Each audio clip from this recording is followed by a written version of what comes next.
to this video. In this video, I'll show you on how to search for filters in WhatsApp status. So let's see. But before we dive into the tutorial, if you find this tutorial useful and you are very new to this channel, remember click on that subscribe, turn on the notification bell for more useful tutorial like this. So with that being said, let's get started. The very first thing you need to do is to open up your WhatsApp.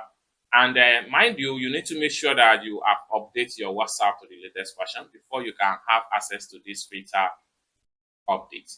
So the next thing you need to do is to simply click on update right here. They take you right here. Next thing you need to do is to simply click on my status. They take you right here. Now, for you to add filter to video or photo, what you need to do is to simply click on here. Then you have filters right here. So what you need to do is to simply click on filters. Then you can swipe and choose different types of filters.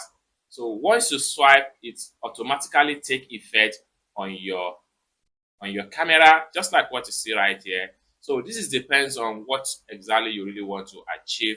This is warm. So once you're satisfied with the effect, then you can go ahead and snap the picture or record the video and post it on your status. So let's, for instance, I want to simply make use of this.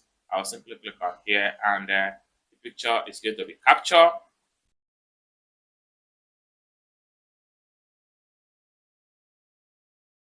Just like so, I have captured the picture, then I can simply write something right here. Pictures. Then I click on send. It's as simple as that.